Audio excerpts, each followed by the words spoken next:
Hello friends, welcome to my channel. ఈరోజు నేను tasty paneer butter masala ఎలా చేయాలో చూపించబోతున్నాను. చిన్నపిల్లల నుండి పెద్దవాళ్ళ వరకు పనీర్ని చాలా ఇష్టంగా తింటారు కదా. మరి లేట్ చేయకుండా ప్రాసెస్ చూసేద్దాం రండి.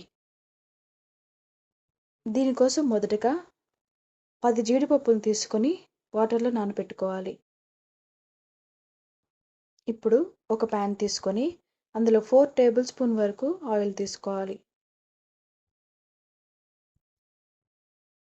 ఆయిల్ కొంచెం హీట్ అయ్యాక ఆనియన్స్ వేసుకోవాలి. ఇక్కడ నేను 2 ఆనియన్స్ వరకు తీసుకున్నాను. ఆనియన్స్ కొంచెం బ్రౌన్ కలర్లో వచ్చేంత వరకు ఫ్రై చేసుకోవాలి.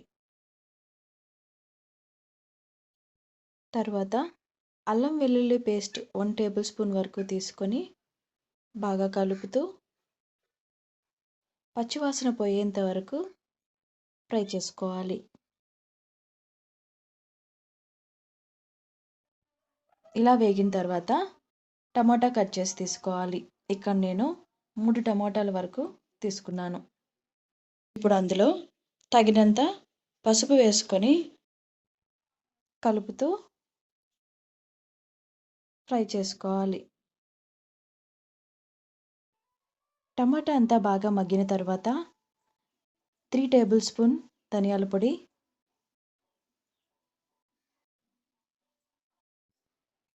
2 టేబుల్ స్పూన్ కారం, వీలైతే కాశ్మీరీ చిల్లీ పౌడర్ తీసుకోండి. గ్రేవీ చాలా కలర్ఫుల్గా టేస్టీగా వస్తుంది. ధనియాల పొడి, కారం వేశాక 1 మినిట్ కంటే ఎక్కువ కుక్ చేయనీకండి. ఇప్పుడు ఇందులో హాఫ్ టంబ్లర్ హాట్ వాటర్ని తీసుకొని బాగా కలిసేలా మిక్స్ చేసుకోవాలి. ఇప్పుడు ఇది ఉడికేలోపు మనం ముందుగా నానబెట్టుకున్న జీడిపప్పును తీసుకొని మెత్తటి పేస్ట్లా గ్రైండ్ చేసుకోండి. తరువాత ఇందులో తగినంత సాల్ట్ తీసుకోవాలి.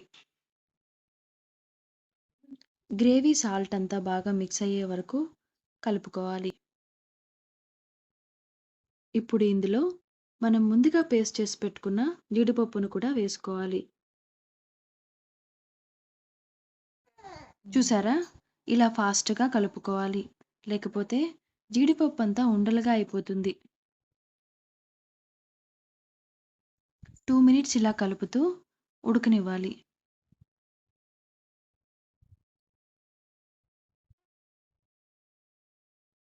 తర్వాత 1 టేబుల్ స్పూన్ గరం మసాలాను యాడ్ చేయాలి. ఇది గ్రేవీకి ఎక్స్ట్రా ఫ్లేవర్ని ఇస్తుంది. గ్రేవీ కుక్ అవ్వడం కోసం ఇందులో ఇంకొంచెం హాట్ వాటర్ని యాడ్ చేసుకొని కలుపుకోవాలి.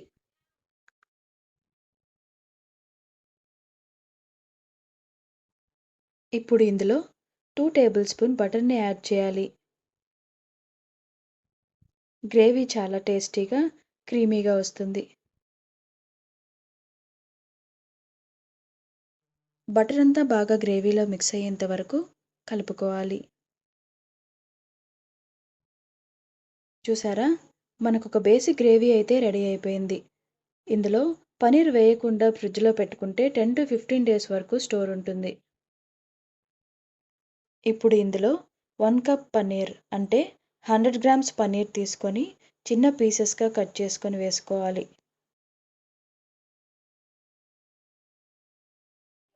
పనీర్ విరిగిపోకుండా ఇలా మెల్లగా మిక్స్ చేసుకోవాలి.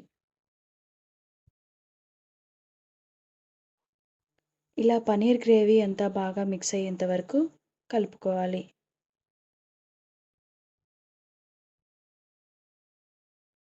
అంతే అండి, గుమగుమలాడే పనీర్ బటర్ మసాలా రెడీ అయిపోయింది.